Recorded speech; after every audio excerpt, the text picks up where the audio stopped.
And it's the big issue for the country's premiers as they meet in Vancouver this week. Going into the conference, Alberta was expected to take some heat over its just-released plan to cut emissions, a plan derided by environmentalists as woefully inadequate. But as Elaine Young reports, if other premiers are unhappy, you'd never know it by their public comments.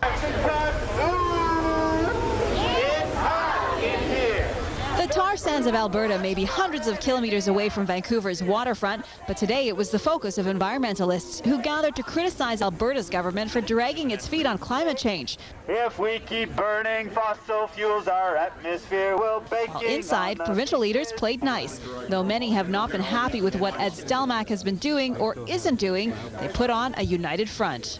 It's important that we take a proactive approach to deal with the issue of climate change, but this wasn't a meeting that centered around a number of premiers ganging up on other premiers with differing points of view. We respect the fact that there are differing points of view.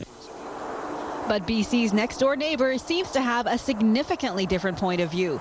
Premier Stelmach's Green Plan released last week won't result in significant reductions in Alberta's CO2 emissions for 12 more years. And with the province already spewing out 1/3 of Canada's greenhouse gas, environmentalists fear that will undermine what the rest of the country is already doing. By 2020, BC will be down to about 40 megatons. That means we'll cut out about 25 megatons from our emissions.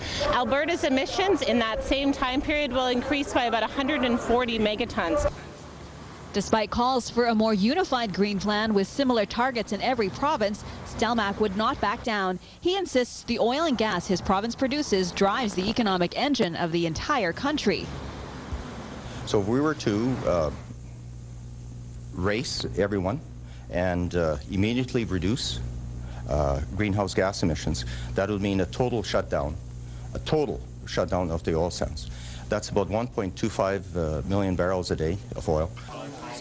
Tomorrow, Gordon Campbell is hosting a Premier's Forum on adapting to climate change. But Alberta's Ed Stelmach won't be there. He has other pressing engagements, and he's sending his Environment Minister instead. And Chris, I think everyone would agree that if we're going to make some changes, everybody, all the provinces, need to be on the same page. A lot of the population does too, and the Premier will tell you that too.